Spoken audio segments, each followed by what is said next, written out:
ya kweli ni ya mama, mwanaume nilikujali kwa kila hali. Mapenzi, mapenzi, mapenzi, mapenzi, mapenzi, mapenzi.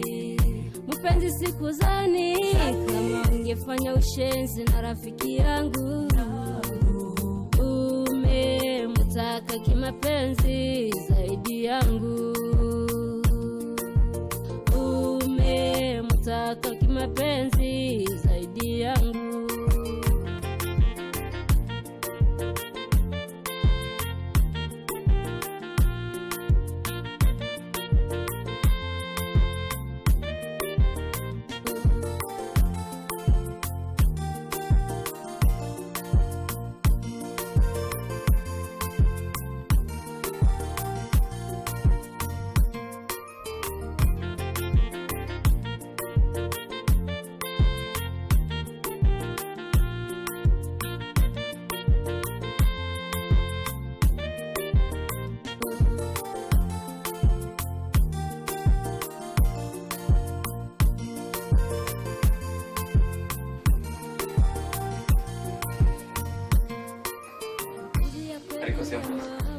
Abandi bakore bazinduka bajya ku kazi, wowe ukazinduka wicaye uri kuri chat.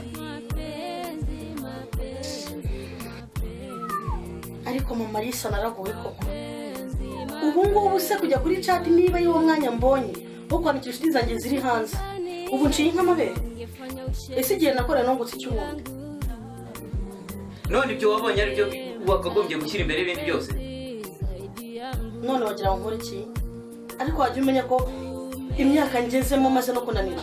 Niba nihaye akanya nkihagahenge ngo mbe nduhura mu mutwe, icyo ni ikibazo nakagombye kugirana nawe. Inshuti zawe wandikira kuva ku wa mbere gucyura ku wa gatanu ukageza ku cyumweru, kongera ugatangira ikindi cyumweru, izo ni inshuti bwoko ki? Ibyawe biraza gusubirwamo. Uri kumva neza? Umuntu akakubwira ukazamura akajwi rega nta soni. Uzi neza ko uri makosa. Zaniho telefone kwa. Ibi byo bikoshya. Ibyawe biraza gusubirwamo. Ariko naragowe. Ubu ngubu kuba mfashe telefone nandikira ko tudaherukana n'ikosa nkoze. Ariko wagira ngo urugo si urwanjye ahari. Muziki ndakosheje umva. Nanjye ngomba kwitekerezaho nkanaganira n'abagore bagenzi banjye. Bakambira niba ari ukubaka. Ndabona ibi ngibi ntabishobora mama Marisa, ndananiwe none ndabona ngiye kwikura. Biki? Ngo mbyukiye muri salo, ngo mbyukiye kuri chat. Ibi ngomba kwitekerezaho ndetse nkanitekereza. Areba niba nashobora kubona narayobye. Ariko ndaje mbikemure. Apaye telefone yarasa ariko ntayidefite. Okay, nta kibazo ariko. Aha mukobwa kuruse. Yego, ngo mukobwa nako mama bebe. Mbona ukeyese? Mukwijijisha nyine nta kundi. Abana se baraho n'umugabo. Abana baraho tumeze neza nta kibazo. Biragenda. Bameze neza kabisa. Wese bita. Nanjye ndaho. Ndameze neza. Nta kibazo. Urebye. Umwana se bite? Mwana wanjye araho, Arisa nyine araho ariko muri minsi ari ku ishuri. Ariko ubu muri sikaje muri bagiye gutaha. Harya yiga bayo. Yiga muri kaminuza. Yiga mu wa mbere. Turaje ngo tumushyengire. Harabura gatoya. Mbakujira se. Umugabo bite? Ise kutari kuma makuru. Yego. Ariko we. Umugabo wanjye se afite cyo kibazo. Umugabo wanjye araho gusa ni kwa. Oya mbwira yewe ndi kukuvuga mu rugo ko bimeze. Mu rugo wanjye nta kibazo na kimwe gihari. Nta kibazo na kimwe gihari. Ubu so haba hari ikibazo bari kubibona. Ubu ntubona ukuntu umeze. Cyakoze byo nta kibazo na kimwe kiri mu rugo rwanjye. Ahubwo se mwana yanjye hari amakuru ari numvise ndavuga na kanyaruke nkurebe. Bambwiye ngo nta kigenda ngo byaradogereye iwawe. Ariko we ariko amagambo y'abantu wayishinga. Ubu se urugo rutameze neza nabangananya. Kubizi ko y'umugore ikintu kigaragara ko umeze nabi. Ubwo nyine naje guhura na wa mudamu hariya hirya. Umva ngo rurashya. Oya barakubeshyeshe rimeze neza jewe. Urugo rwanjye nta kibazo na kimwe n'iki kimwe.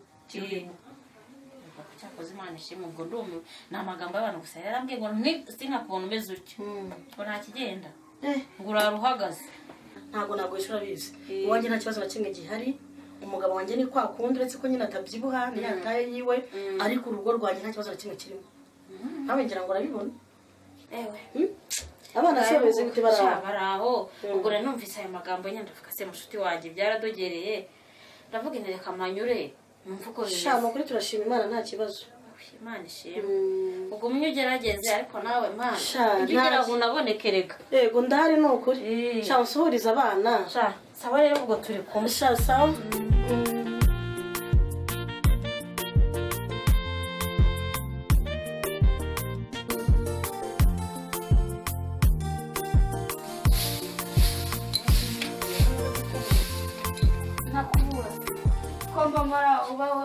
waryamye nahindutse umupagasi wanjye njye muri ibintu byose mbikora ntabwo byari binanije byose n'ibintu ushakiye Keza yakuwe yakoze buri kimwe naragowe umunsi ko nanone isuku yakwishe noneho iki se ubanza atari gusa ba bantu banza bari bugaruka nta mushyitsi ufite byose birakure ariko wajya ureba ibikura wacyana ariko si ubundi reka nkwaye ubwo ubura utwo dusatsi wajya ujya muri salo bakagufungira imisatsi ibyo ni iki uba ufite nase ko bayifunga nkajya nanaryama ifunze sisita ukuri ubyutse wambaye wafunguye udusha tuba turegareze n'ibintu byo mu ijosi ntazi ibyo kandi ubwo ngo ugiye ku muhanda oya ngiye kuba nicariye hariya ntabwo ngiye ku muhanda oya ntabwo kwicara wicara se ahubwo wicara ibi jya guhaha jya guhaha amafaranga yo guhaha se urayafite ese nabuze amafaranga sisita bitanu byose ariko uzi ko umva tuhora bimwe byawe ngo ntungarurira nayo ndakugarurira ariko nyine ndaguramo n'agafanta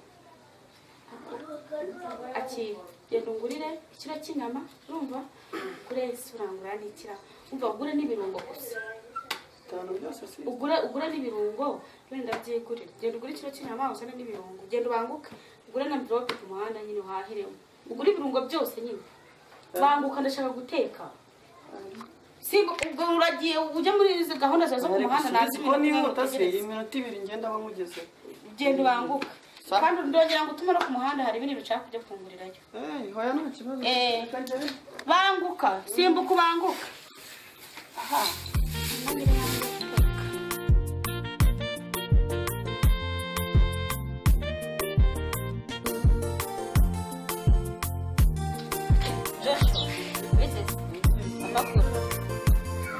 umeze neza iminsi myinshi kabisa ko mbona si uri kwikatisha muri karitsiye bimeze bityo nanjye nyine narimvuye hariya hepfo gato hari utuntu narimvuye kuhareba ariko si nanjye hari umudamu inshuti yanjye yaramvuye kureba hano hakurya gato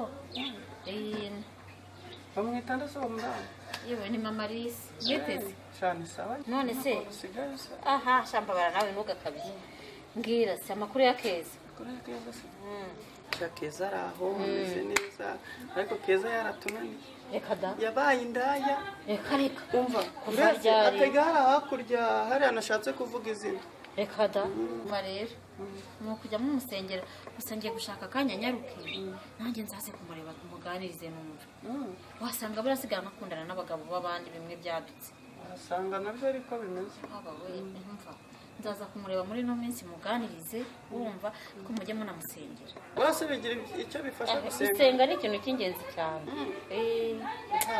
tuzagerageza turebe reka mureke ngende buriya nzashaka akanya nyaruke nze murebe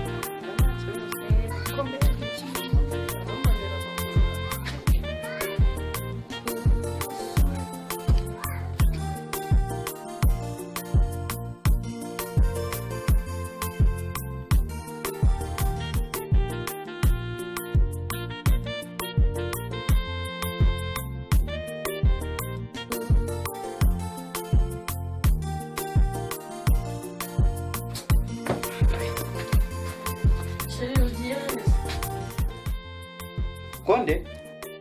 Kugira utanywa icyayi.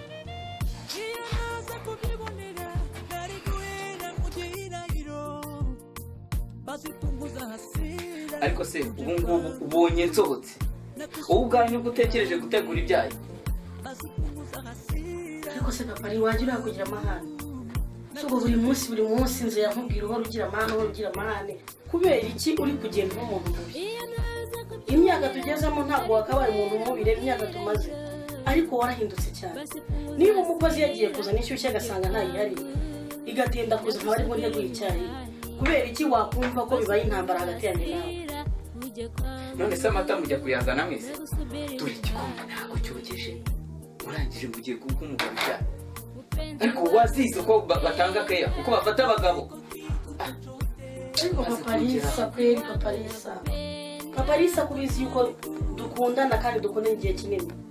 Ubu koko uragira ngo Alisa azaza asanga izi ntambara ziri muri ubu? Tumenye ko dufite umwana w'umukobwa, ubu azasanga tumeze gutyo umuntu nkanjye nawe n'igihe dukundanye ko uriya mwana w'umukobwa tuzaturi kumuha igihe avenire pe.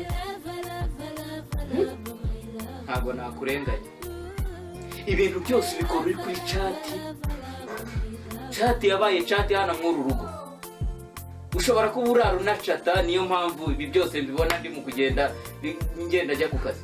Baye ushaka kunkereza ntabwo nazabivamo. Paparisa kweli ibi ni bicyo gukora, ibi ni bicyo gukora kuri kugenda uhinduka cyane umbera mubi. Imyaka tumaranye ntugeze umbera mubi, ariko turashaje nkoze ngo dusazane neza, aho kuri kugenda umbera mubi cyane.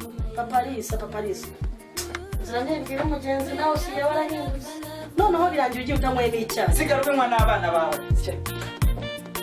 munera umujinya.